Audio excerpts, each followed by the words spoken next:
This show is presented by the 323 Network. You can watch all your favorite 323 friends and shows on the 323 Network YouTube channel. Follow us on all social media platforms at 323read and support us as we continue to grow at patreon.com/323read. That's 323REID.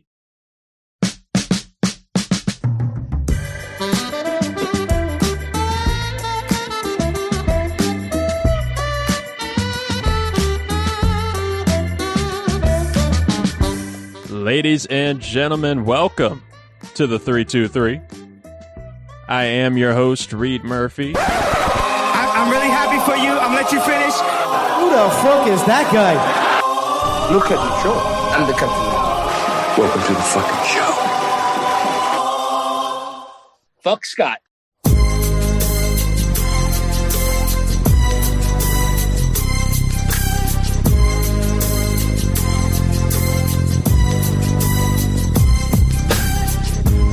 Welcome back, college football fans, to another installment of College Shame Day presented by the 323 Network. I am your host, Scott Ellia, and I am joined by the Bill Withers to my Grover Washington Jr., Reed Murphy. Reed, we are building them castles in the sky, just the two of us, you and I. How are you doing tonight? Lean on me, baby. It's going to be a good time. Oh, man. Week 2 is in the books. Week 3 is right around the corner. We're starting our Saturday morning off in the right spot. It's getting a little chilly out there, Reed. You know, it's already football season. Now we're starting to get into that football weather, and my white ass couldn't be more excited. How about you? My black ass is ready. I love this season. I love this time of year.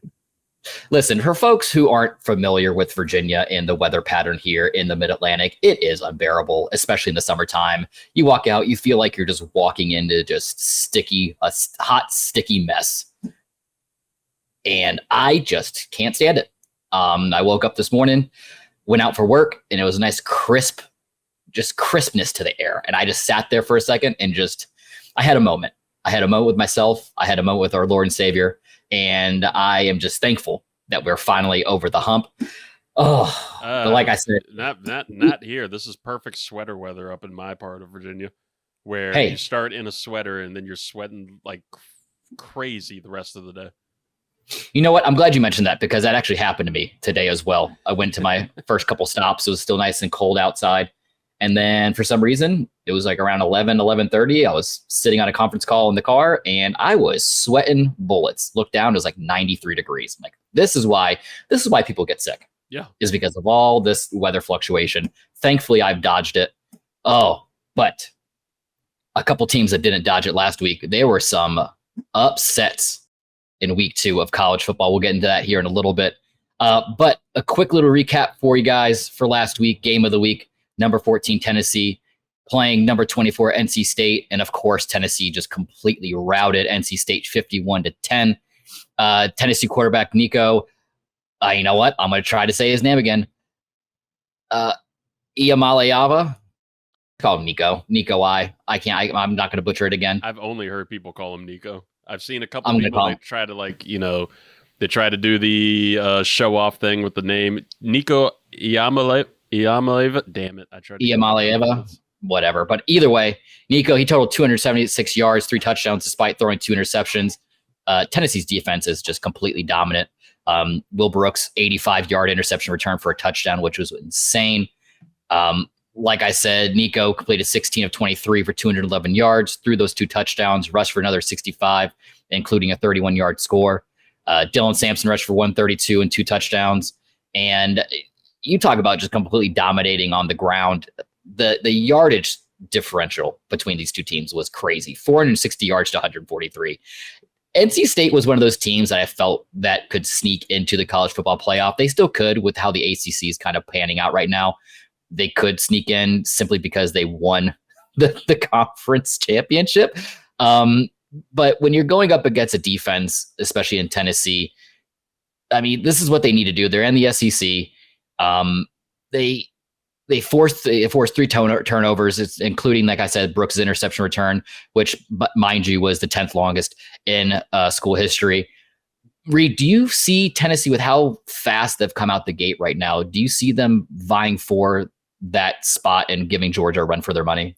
I honestly do. I could see them being competitive, right? I could see them giving Georgia a game there in the national championship. I've been really impressed by everything Tennessee's been able to do.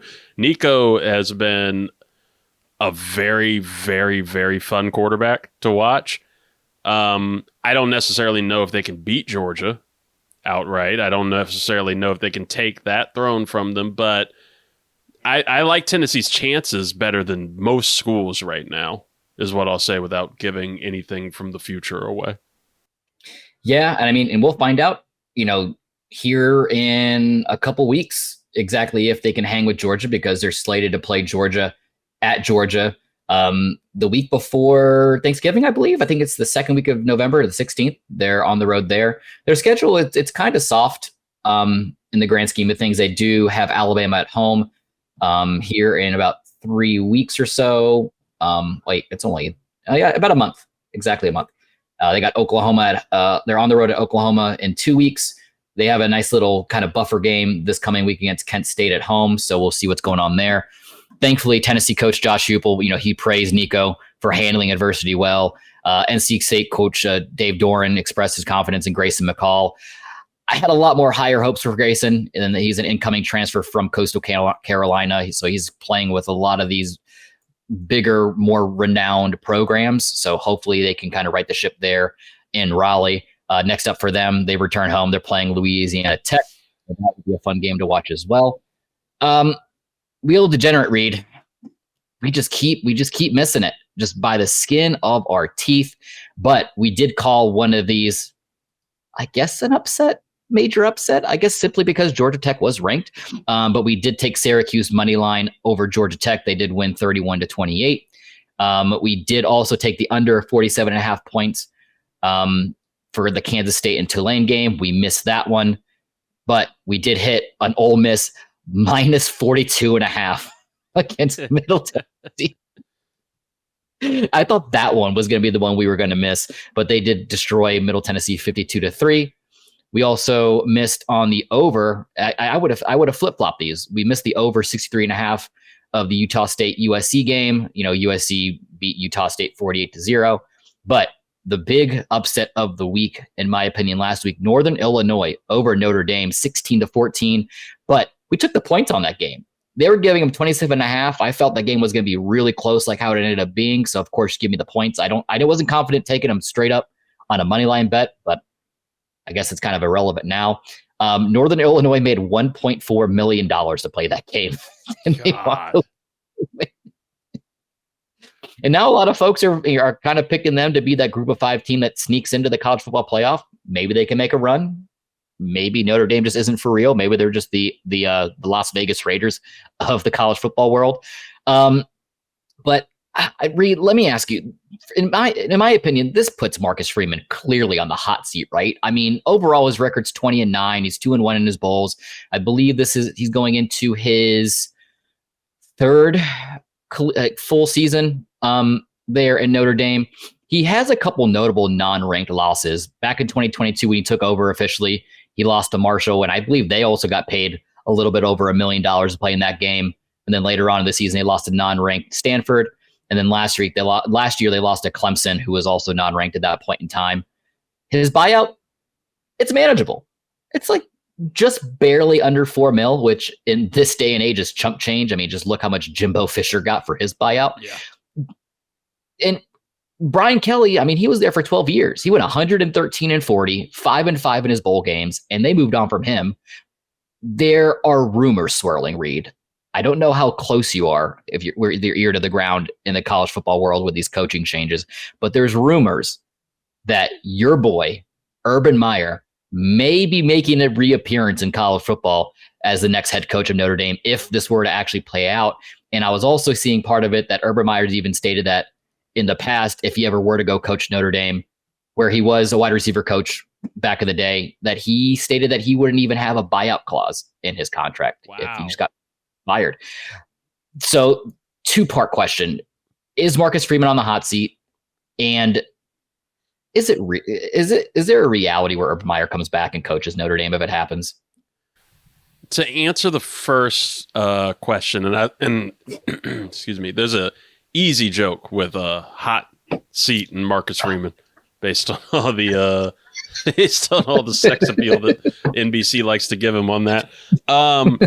I honestly, I think the buyout does make the hot seat actually somewhat of a reality, right? It's kind of like this situation, right, where beating Texas A&M, that was a big start to the season, right? And like a lot of the talk around that was you beat Texas A&M, you beat them well, you make this statement, and it's pretty much a straight line to the playoff.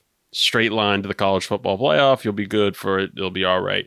Losing that, honestly, they shouldn't have even lost, I believe, to Northern Illinois. This is Notre Dame with the resources they have, with the talent that's there. And Marcus Freeman being a good coach, I think, this shouldn't have happened. I think Freeman is young. I think he's inexperienced. I think it's going to have to take some lumps like this. But this is a massive, massive program to be heading and to be having these kinds of issues. It does not work. They're ranked 18th right now, I believe, on the AP poll. And I mean, like, this game against Purdue tomorrow, they got to have it. Pretty much from here on out, they got Purdue and then Miami of Ohio. Then Louisville will be interesting. Stanford, Georgia Tech coming up later, Navy, FSU, Virginia, Army, and closing out with USC. Like, it's going to be a hard road to, I think, at this point, and taking that big of a misstep and hitting a speed bump against Northern Illinois like that, it's going to be a tough road to really maximize on the potential here. You can obviously still make the playoff with the expansion now and make it at a pretty decent rate. And of course, broadcasters are going to want Notre Dame in there. It's Notre Dame. But you get another loss like this, maybe two more, and I think that shit's out. I think it's out the window. And I think at that point, I really do believe if Notre Dame can't make the playoff, then I think Marcus Freeman could be out. Because you're going to have, like you said, with Urban Meyer, I don't necessarily know if it'll be Urban Meyer. I wouldn't want it to be Urban Meyer, but he is just a sign of how many people will be after that job. It's a massive, massive job. Even though colleges are handing out money left and right and you can get all these great buyout deals anywhere, Notre Dame is a spot. Like, that's a huge, prestigious place. And you'll have coaches lined up to take that job. So Marcus Freeman's got to get it up. This might be just what he needs, honestly, though, to take these lumps on a big spot. I think he could be a great coach, just might not be over at Notre Dame. Yeah, and this is kind of a decent segue into, some news to know before we get into kind of the nitty-gritty of this upcoming week in college football. But, one name that just popped in my head, that if it's not Urban Meyer, because I started thinking, Notre Dame isn't going to want to spend resources on some younger coach who's trying to prove himself. They want a little bit of stability, either financially or, as far as, coaching pedigree goes. There is a coach out there who's currently a head coach in a Power 5 conference. His son is slated to be coming out this year to go into the NFL draft. I think the luster's wearing off there in Boulder. Could you see Dion jumping the shit in Boulder and taking on the helm in Notre Dame? I don't want that to happen, but I mean, you talk about, you got one of the biggest names in football history in Dion, one of the biggest brands in football history in Notre Dame. It seems like it'd be a match made in heaven as far as getting whatever recruit you could ever want to get. Do you feel like that would be a decent move for Notre Dame, or would you see a lot of the same things you've seen with his tenure, both at Jackson State and also now in Boulder in Colorado? I don't think it would work at Notre Dame. I don't think it would work out for either side at Notre Dame. Dion's swag, for lack of a better word, right now on all this stuff, and like his demand on leadership and control, I don't think that's going to fly at a school like Notre Dame. Notre Dame is all respect to Colorado, Notre Dame is a much bigger institution than Colorado. They're going to go with somebody that I think can be a little bit controlled in the situation too. I mean, look at the issues that happened towards the end of the Brian Kelly tenure. They're not going to want ego. They're not going to want super personality there. They don't need it. It's Notre Dame. They'll be able to pull in people that they want. I could see Dion making the jump to a somewhat bigger school soon, but I don't think it's going to be Notre Dame. Right. No, I think I'm going to put it out there into the universe right now and hope for the best that it doesn't actually end up happening. And Notre Dame, the last thing they want in Notre Dame is what transpired there in Boulder a couple of days ago. Reed, I don't know if you saw this, but the suspect in a hit and run, going into some Colorado news, was arrested after driving his truck onto Colorado's Folsom Field Thursday night. Police received reports of multiple hit and run crashes involving the driver. It was in a blue pickup near the stadium. The truck hit a couple trees, a car, even struck a witness while fleeing the scene. He eventually evaded police, rammed a gate, drove his truck onto the field, stopping near the 40-yard line, and started doing donuts on the stadium. I mean, of course, he's definitely been charged with multiple offenses, including hit and run, and reckless endangerment, and trespassing. There was no one, injured. And for Colorado's sake, thankfully, they're playing at Colorado State on Saturday.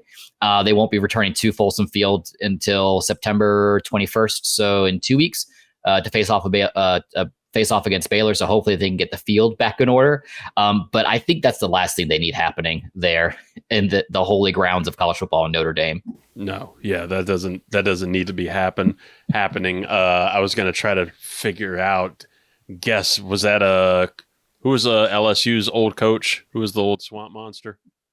Oh, Coach O. Yeah, maybe that was Orgeron. Maybe that's what he's up to now. He's just doing donuts on people's fields. Donuts, O's. Could be his calling card. See? I could also see that being like a Pat McAfee thing too. Pat McAfee seems like. Yeah, but he's ESPN's little darling. He could do no wrong. Oh, he would get like a nice pat on the back. Yeah, there would be no charges. He'd have Saban riding shotgun, Lee Corso in the bed of the truck with his shirt off, the football helmet on.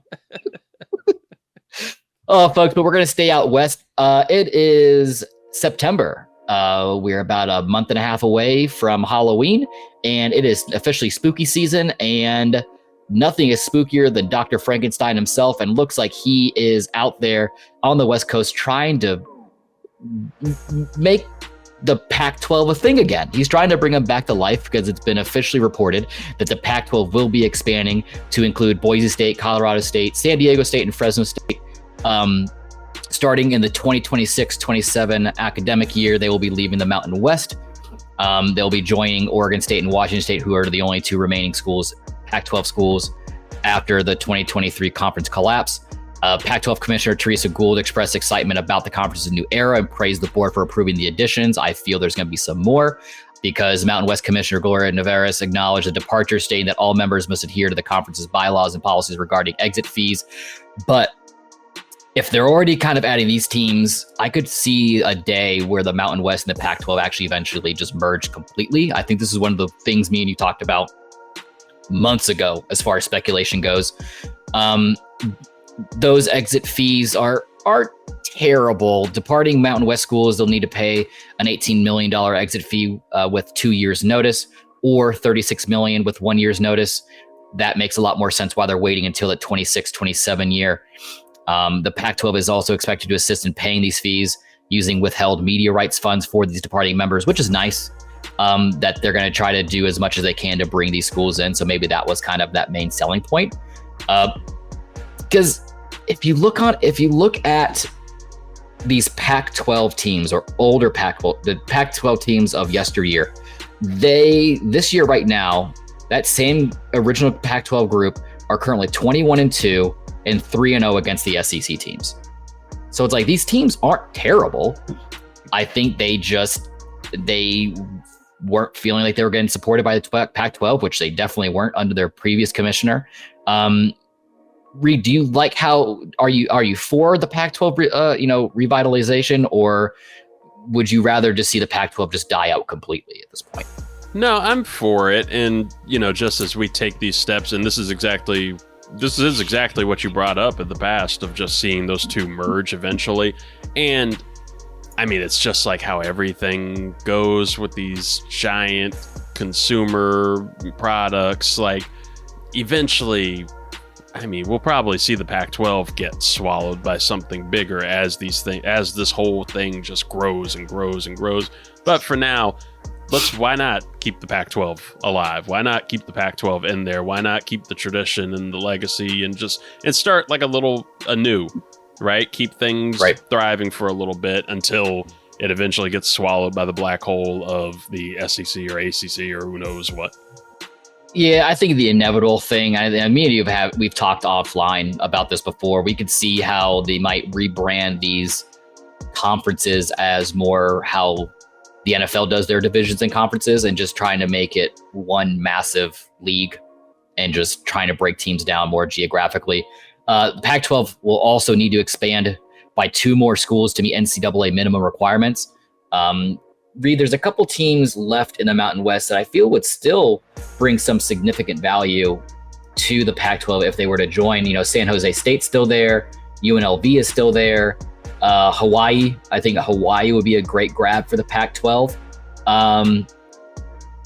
The meme popped in my head when I saw that they needed 2 more teams of the guy who's doing the whole look back at the other female while he's holding the other one's hand who's walking forward.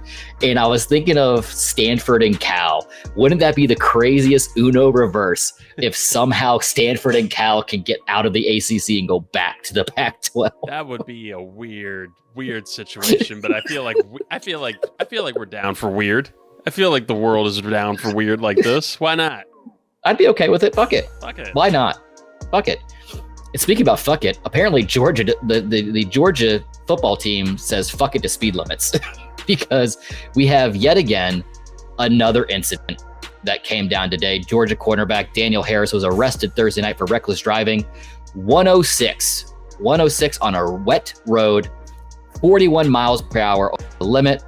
Harris, a sophomore, was driving a 2018 Jeep Grand Cherokee. Reed, I'm going to say this right now. Back in the day, younger Scott had a Jeep Grand Cherokee, and I can tell you right now, that's not the safest vehicle to drive on a wet road, even going 40 miles an hour, let alone 106. He was pulled over after passing 2 vehicles. And of course, the vehicle had expired registration, no proof of insurance, and a legal window tint. And to put the cherry on top, he was not wearing a seatbelt. He was booked and released within an hour for a $50 bond. I know Georgia right now is preparing to play Kentucky on Saturday, which you could see a sneaky upset. Georgia really hasn't played anybody of note the last couple weeks. Mm-hmm. Of course, Georgia declined to comment on Harris's arrest when ESPN had reached out to him, but this is just a recurring issue that's happened with this Georgia football program. They've faced multiple driving related incidents, including a fatal crash in January 2023 involving Chandler LaCroix and Devin Willock. Since the crash, at least 20 players have been arrested or cited for driving violations. Previously, running back Trevor Etienne was suspended for the season opener after being arrested in March for a DUI, pleaded no contest to reckless driving. Of course, Kirby Smart comes out and stated that they've implemented measures to reduce driving issues, including NIL, money penalties, driving classes, guest speakers. That's just a load of horse crap, in my opinion. I mean, obviously, this is a recurring issue. Something more needs to happen because it's starting to get way too ridiculous. You've seen these issues before with Henry Ruggs a couple years back, most noticeably with Rashee Rice. Like, you're giving these kids who, for all intents and purposes, come from virtually nothing. The fastest car they've probably driven growing up would probably break down going over 80, 90 miles per hour. A lot of these kids are on NIL deals with a lot of these, car dealerships in the area. So they're driving, sports cars and things 18 to 21-year-olds have no business being behind, especially if you don't even have proof of insurance or expired registration on there. Obviously, you're not being responsible with the vehicle that you've been given. The NCAA needs to step in, right? Because this is out of hand. the NCAA needs to step in, agents, parents, NFL when it comes to. I don't understand why. It seems like, especially football players, just in general, whether it's college or pros, just make such stupid ass decisions when it comes to driving and when it comes to speeding on these roads. I mean, even with Tyreek Hill situation with the Dolphins, the Miami Dolphins, Tyreek Hill, I think the report, it was somewhere between 60 to 100 miles per hour in a 35 zone. Everything that's happened with Henry Ruggs, who's the current receiver that's about to go through it? Rashee Rice. Yeah, Rashee Rice. Like, these young dudes, like, I don't understand when it comes to driving. Like, you have everything at your hands, right? You could go to a track. These tracks would love to have you come race or do anything. They would give you the safest possible route to do it. If it's drunk driving or anything like that, you have every resource possible for a driver, for anybody, whether you're in the pros with the money or at college with NIL money, or if you're like a backup at Georgia, like, you could get anybody to drive you. They would still find the resources for you. They would pay for Ubers. They would do whatever. Like, I don't understand why these young dudes are so damn stupid with this decision making with driving, because not only is it going to impact your career potentially, not only could it get you hurt, you could very easily kill many other people in the situation. And it just seems like common sense to me to not be. I don't know why. I don't know what the need to go 100 something miles per hour on the highway is. I don't know what you're trying to show off. I don't know what you're trying to compensate for. It's the stupidest fucking thing in the world to me. And I don't know what the NCAA can do about it. To me, it's just young stupidity. I don't know what you do to curb it. I don't know what you do to cure it. I'm curious to see what they could do. Yeah, I mean, in my opinion, they need to, because it's just, let me go do that. Let me go 106 down, 41 over the limit with all the things against him, not wearing the seatbelt, no insurance, legal tinted windows, expired registration. I'd still be in jail. I'd still be sitting there. I'd be out of a job.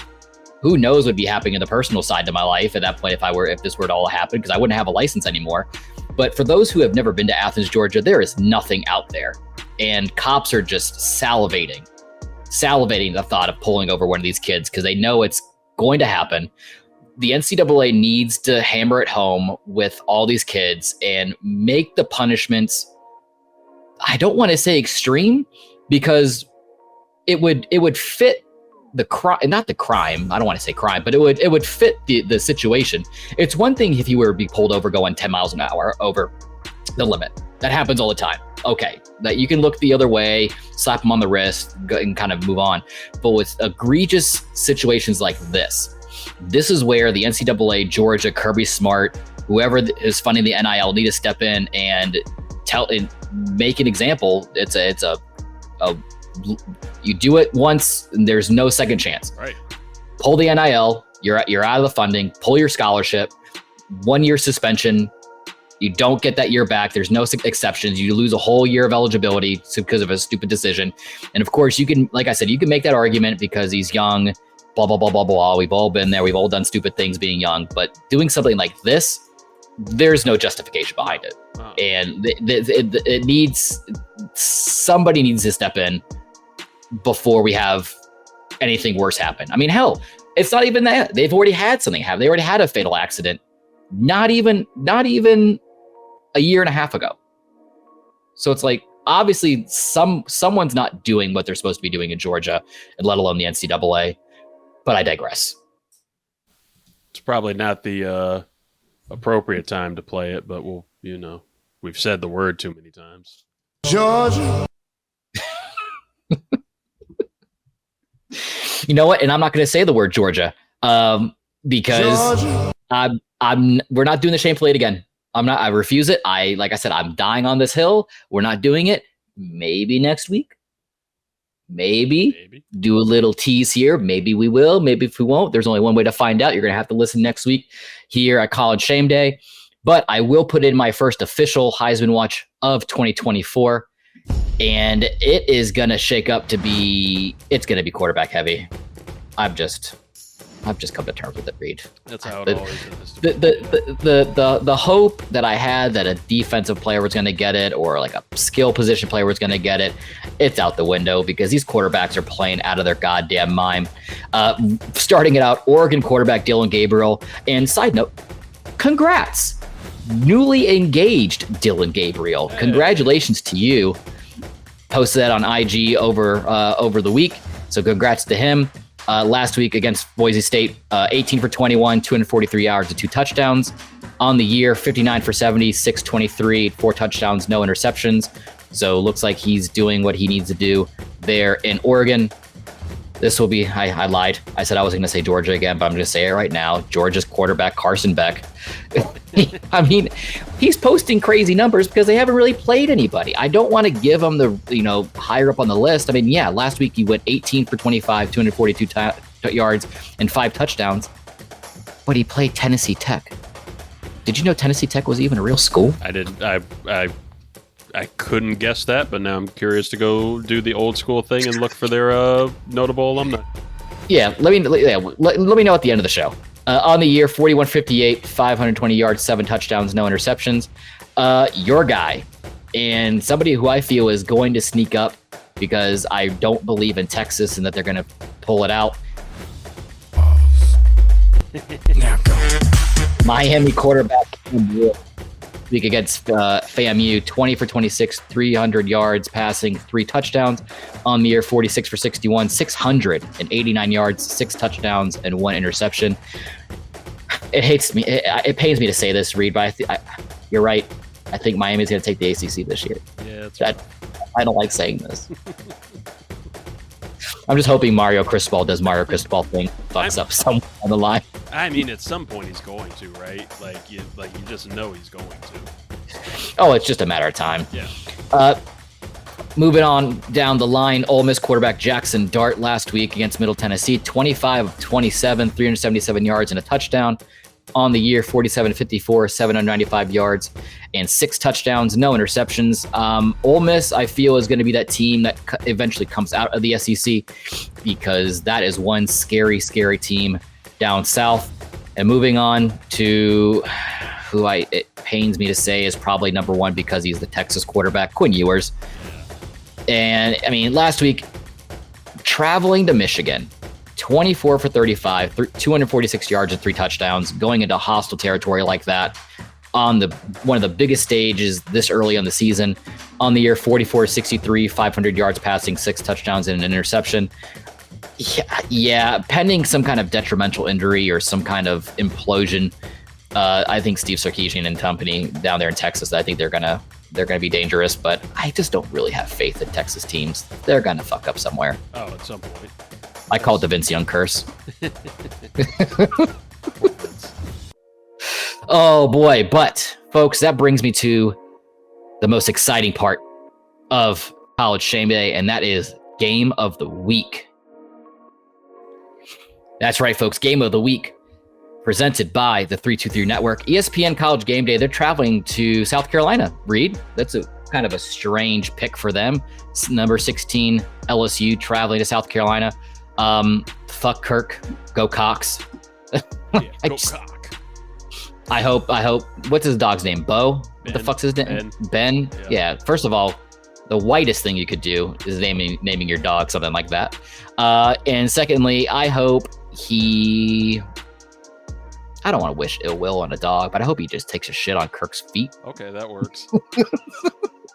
Oh, no, but folks, College Shame Day, we will be watching closely at a game that I don't feel anybody could have ever called going early this into the season. Number 24 Boston College traveling to number 6 Missouri. Okay. Missouri head coach Eli Drinkwitz, and talk about a name. That's what a great name. I'd like a Drinkowitz. I mean, he is eager for a different outcome because previously, last time they played Boston College 3 years ago, they lost 41-34. The Tigers ranked number 6, while the Eagles are ranked number 24.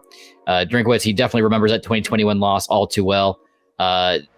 It's a game. It resulted in Boston College fans storming the field at Missouri's overtime defeat.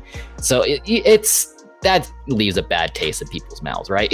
when someone opposing teams' fans rush the field after a game like that, it just becomes personal. Thankfully, I feel like he's learned since then, based on his experience, and I know he's hoping to guide the team to a better outcome this year. Currently, Missouri, they've been in rebuild mode since 2021 game, and they're definitely in that college football playoff conversation. They've not allowed a point in 2 games, a feat that has not been achieved by a program since 1935. Boston College, who is now coached by Bill O'Brien, has had a strong start to the season with wins over my Florida State Seminoles and Duquesne.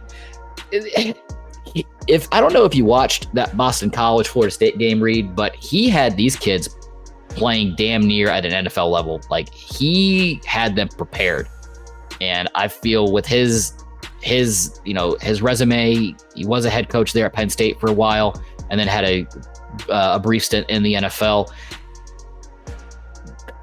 I feel like that's the move that Boston College need to make. I mean, he's the hometown guy. He grew up 30 minutes away from Boston College, so it's a great get for the area. But bringing a name like Bill O'Brien, that should pan well in the future for bringing in some more highly touted recruits outside of the New England area. But there are some key injuries going into this. Missouri's Luther Burden III and Theo Wise Jr. are probable despite recent health concerns. Tight end Brett Norfleet and cornerback Jamarian Wayne are also questionable. But I think Boston College might sneak out with another win. I think they might do it. They entered the AP Top 25 for the first time since 2018.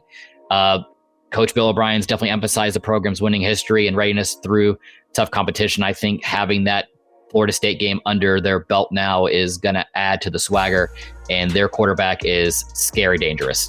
He can keep you on your feet, and he has developed into a fairly competent passer. I know that was one of his pain points last year, but Missouri's wide receiver depth has been forced opponents to focus on short passing plays, limiting explosive downfield passes. Drinkwitz has also acknowledged the need of creative offensive adjustments to overcome, defensive strategies, which that defense in Boston College is going to give them a headache. So all eyes will be on Columbia, where Missouri is riding an 18-game winning streak. Boston College is coming to town, but Reed, I'm going to tip my hand. I'm going to put money on Boston College to come away with this. I'm liking the momentum that Boston College is having. I'm liking the redemption arc that Bill O'Brien is having here as a head coach. Like, dude was never a bad coach at any point. Even with the Texans, it was just like he was a bad general manager. Like, they shouldn't have put him in that position, but he was always a very good head coach. I've loved hearing him talk. I've loved hearing his interviews over the last year or so, where he's very reflective of his time, not only in the NFL, but his past time in college too, what he could have done differently, how he's matured even at his age, in terms of how he's treated players and how he's worked with players and how he's made certain decisions. So I'm happy for him. I'm happy for the success he's having here at Boston College, and I'm really liking this story. I think this is going to be the big, very surprise superhero Cinderella kind of story, is Boston College continuing to make waves through college football, and that will continue against Missouri. I'm putting it down right now. Yeah, I mean, there's always a team every year. I mean, TCU they were that team that came out of nowhere, the little engine that could. I mean, it could be Boston College this year. I think getting somebody of Bill O'Brien's stature was the best thing for Boston College. I know since day one being in Boston, like, he went to the AD, he went to all the boosters and everyone at the school and said, look, if you want this program to succeed, we need X, Y, and Z, and I don't expect less. And they have really bought in to Bill O'Brien. So congratulations there to Bill O'Brien and the Boston College Eagles for being this week's game of the week, which moves us on to lame of the week. And it couldn't be any worse because fuck anything Ohio. Cincinnati is traveling to Miami of Ohio. Reed, don't watch it. Go do something else. Don't even waste your time. I'm sure you can find something better to do tomorrow at 12 o'clock. All right, folks. But before we close out the show, it's the most exciting part of College Shame Day, and that is, say it with me, Reed, the Wheel of Degenerates. Bring up the wheel. Bring it up. Close the fucking ads. We're not sponsored. Get out of here, ad. Get out of here, ads. We're not giving any free sponsorship. That is right, folks. The Wheel of Degenerate, where Scott spins the wheel 5 times. We trust the fates. We try to build a 5-pick parlay. We're going to win. We're going to win at some point. We've been scarily close. We're getting closer and closer as each week goes on. We're getting a little bit more creative with our bets. Reed, I have a feeling it's going to be this week. It's going to be this week. Slate of games that are going to be going on this week. It's going to be kind of quiet. There are some very interesting games, though. Some pretty notable rivalry games. Number 4, Alabama traveling to Wisconsin. Number 13, Oklahoma State at home, or traveling, to Tulsa. Number 16, LSU, like I said, traveling to South Carolina. Arkansas State traveling to number 17, Michigan. The College Shame Day game of the week, number 24, Boston College Eagles traveling to number 6, Missouri. Number 9, Oregon at Oregon State. Ball State at number 10, Miami. Tulane at number 15, Oklahoma. Number 18, Notre Dame traveling to Purdue. Number 12, Utah versus Utah State. Number 5, Ole Miss at Wake Forest. UTSA traveling to Arlington, going against number 2, Texas. Number 1, Georgia traveling to Kentucky. Northern Iowa at number 23, Nebraska. And let's take a pause real quick for Nebraska. College football is always so much better when these blue blood, long tenured programs are so much better. And I couldn't be happier for a program like Nebraska. But I want to bring up a question to you really quick with their starting quarterback, Dylan Raiola. It's a little weird, right? That he is trying to emulate Patrick Mahomes in every way possible. Or am I just crazy? Am I reading too much into it? No, it's a little weird. Like, I thought it was weird on, I think it was NBC's part, whoever was carrying the game, and they were doing all the comparisons. I was like, this is a little questionably, concerningly racist. I don't know that you're doing this comparison. But then I started to realize, I was like, wait, is Raiola doing this? Like, is Raiola the one trying to emulate this? Not. He's leaned in. I wouldn't want to compare myself to the current GOAT. Like, I don't know, try to emulate like fucking Dak Prescott or something right now. Hey, I mean, Nebraska doesn't have a professional team, so I feel like most folks that live in Nebraska are probably Kansas City fans. I feel like that's a safe assumption. I mean, look at the 2 old ladies at Bet. Yeah. Don't they live somewhere out in the Midwest? Don't they live out that way somewhere? Yeah, somewhere. Yeah. One of those flyover states. Oh, but to round out the Wheel of Degenerate, Kent State traveling to number 7, Tennessee. Let's get this underway. Let's just spin this. Spin that wheel. Spin it. Who we got? The first game on the Wheel of Degenerate. Oh, no. Oh. Okay. Number 1, Georgia going to Kentucky. Like I said, folks, I could see this being an upset. But if there's one thing that we know, Georgia likes playing fast. Georgia likes playing fast, and Kentucky's been at the center of some near upsets. So, talk about upsets. Another one that I feel could end up being an upset. Number 4, Alabama traveling to Wisconsin. They are the second team on the Wheel of Degenerate betting slip this week. Shout out to Wisconsin.